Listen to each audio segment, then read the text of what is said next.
Egypt, they didn't have any clay. They had papyrus. You had to grow papyrus.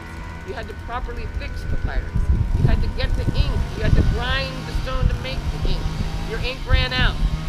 Everything's running out. It's hard to get all your materials. It's not just sitting there for you to dig up. So, as a scribe, do you want to keep writing the same letter over and over again? No, because if the tense happens to be present tense, and all those words are going to have the E letter in them, then we don't want to be writing E 1,000 extra times when all we have to do is write up and down to mean present tense. So you can go backwards for past tense, forwards for future tense, up and down for present tense. All three tenses are accounted for, and I believe that's how the Egyptians were writing.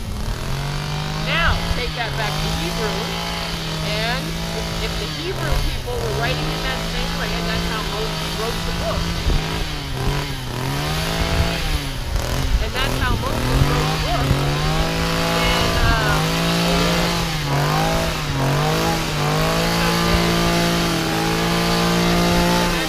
okay, good.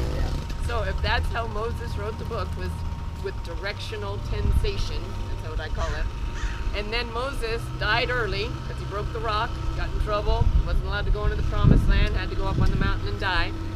So now we have a new scribe in charge, and that scribe was not trained on how to properly retranscribe everything. Is that Mount Sinai? No, I thought it was maybe Nebo. I forget which one he had to go up on.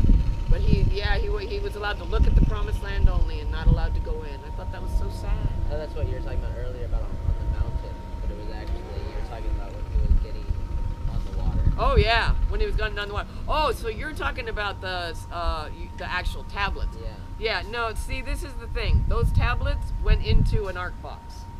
I believe that 100%. I believe that in the last sentence of the book of Genesis, it says they put Joseph's body in an ark in Egypt. And that word ark is spelled with the Ark of the Covenant ark, not Teba, Aaron. It's with Aaron.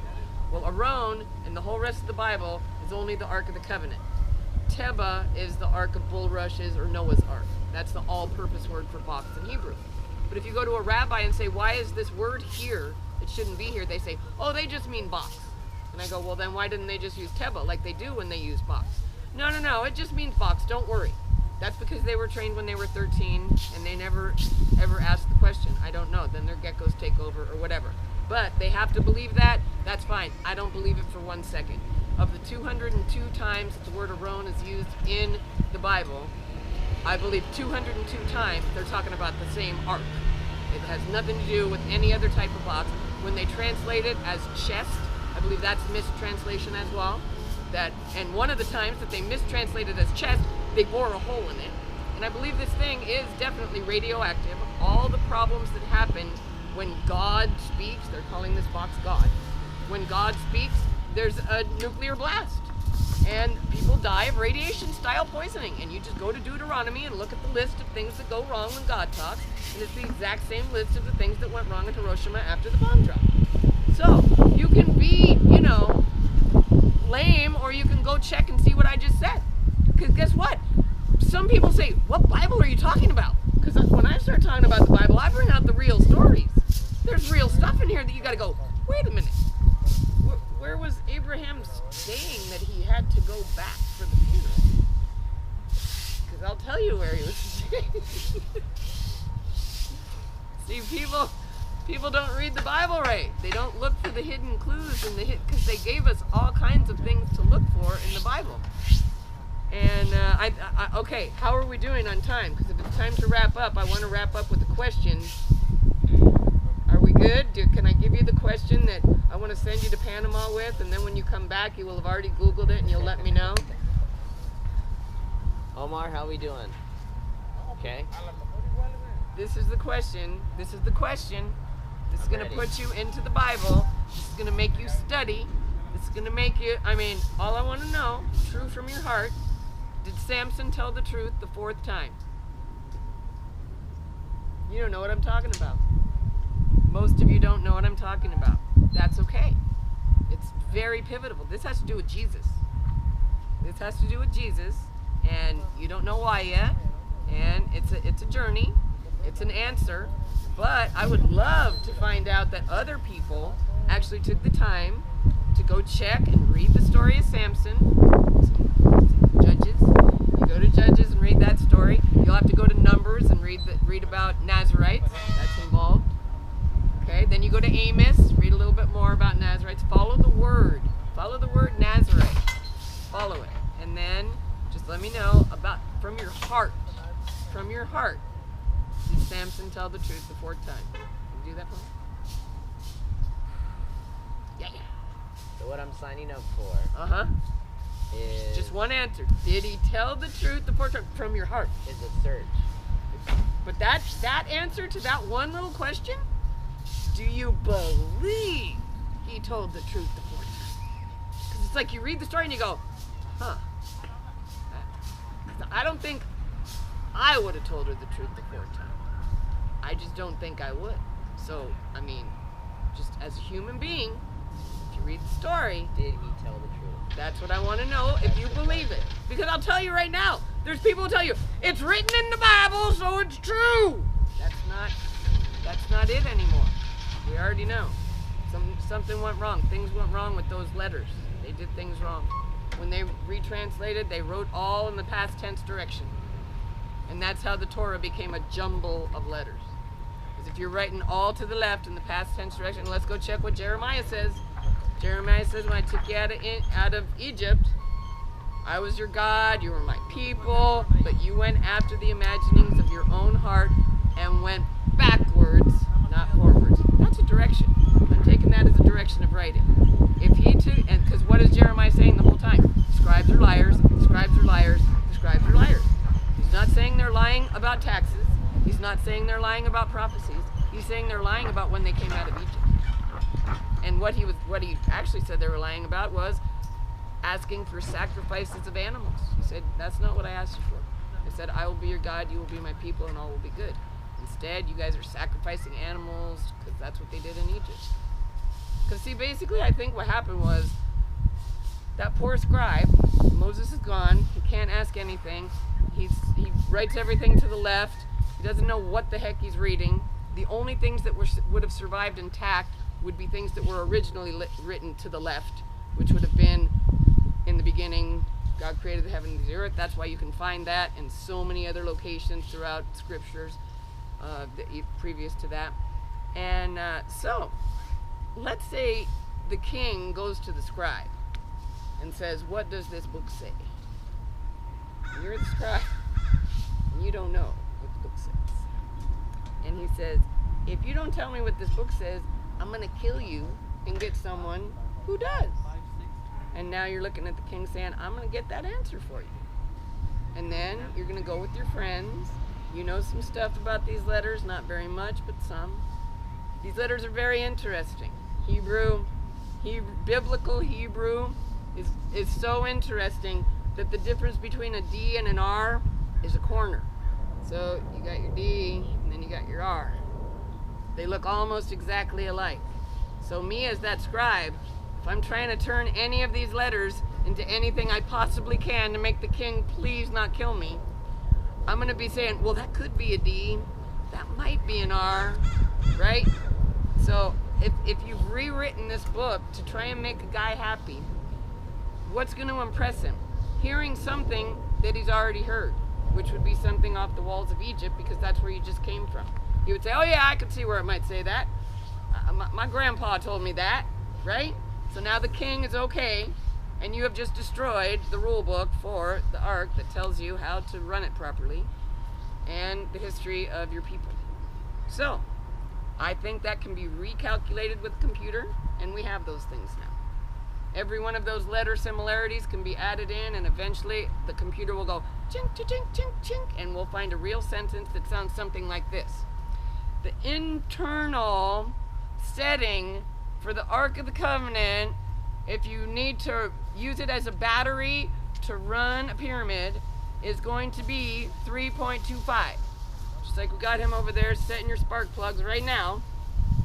We need the technical experience of that book to tell us that we need to build a thing just right so that we can use it as the battery, stick it back in the pyramid, and restart our shields or our water purification system. Whatever was going on back then that they were powering, the battery is what they took out, and that's what was radioactive. There's a very good chance that originally that battery should have been covered in lead, turning lead to gold. So you cover it with lead, it would have its reactions inside of the pyramid or wherever it was being a battery. After time, that lead would turn to gold. That gold would be called heavy gold, and using that gold would kill people. And that's why one of the worst things that you could ever do is use the gold from the temple. Herod got in trouble for doing that. It was like you putting a dire, horrible thing into the land. But that gold, they would make into a nice statue, you know, the guys at the temple, and then they would leave it in there, and nobody was supposed to go near it.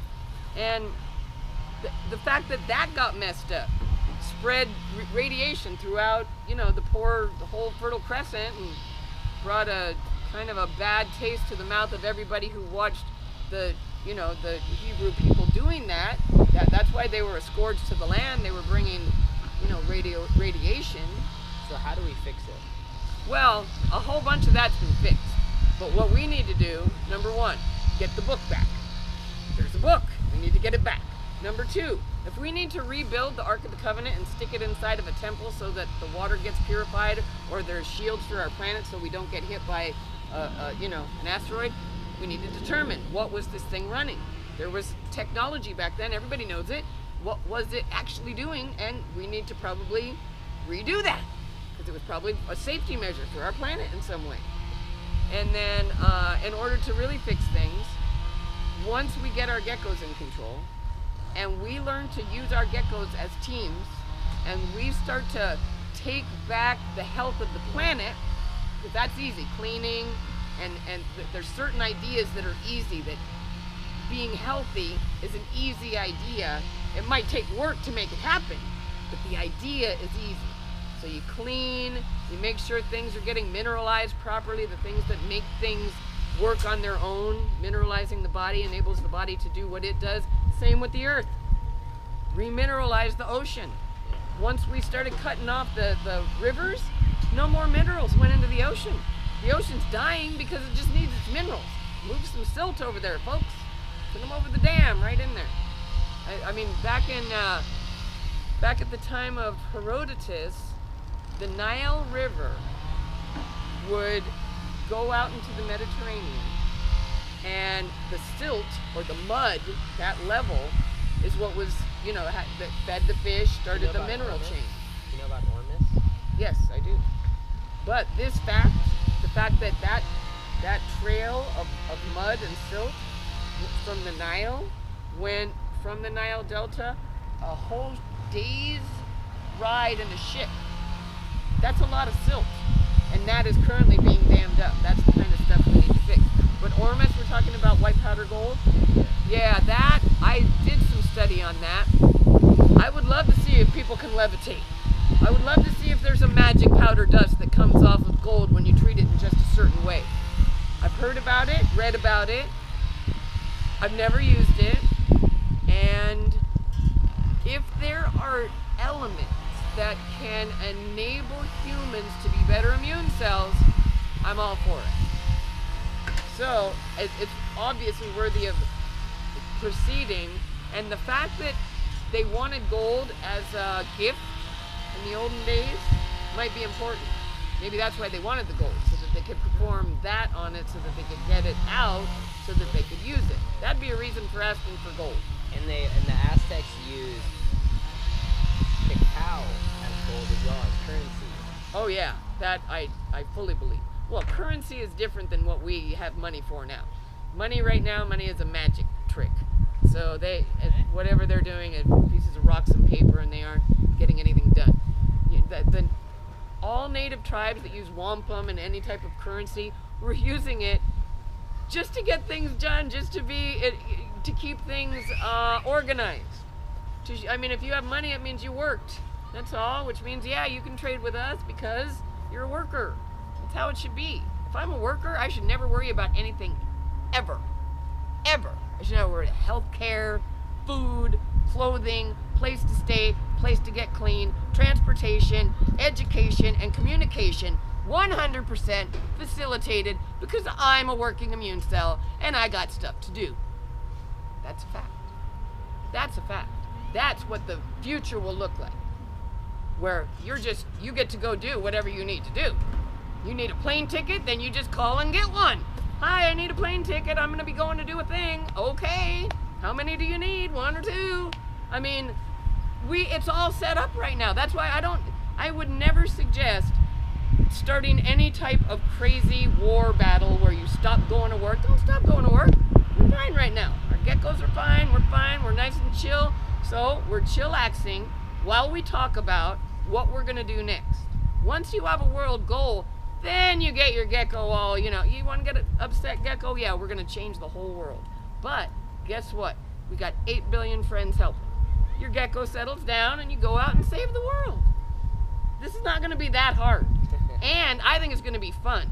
The only people who are not thinking it's fun are the people who are currently getting so much out of whatever we're doing. I don't know what they're doing with it. Some gecko activity of some star soul. But we're going to stop their star soul gecko activity.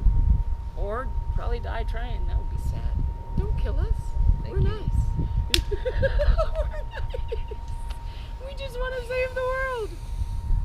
Thank you, Granny, for sharing. Oh, thank you for listening, for being you. Oh my God, please be safe in Panama. Thank you. Be Hallelujah. safe, yes. Hallelujah. You'll have my prayers, you'll have our prayers, I'm sure. Yes. But what a great adventure. Yes. I was just talking today about how your gecko, which you have one, we all have them, but yours evolved to a state where you go places and do things, and he's got to be afraid, and you just say, don't care. Love that. Love that. Anytime you walk into a new situation, your gecko's on red alert, well, you just keep going. That's how it works. And the positive side that comes out when you live your life that way is way better than living your life sitting in a hole.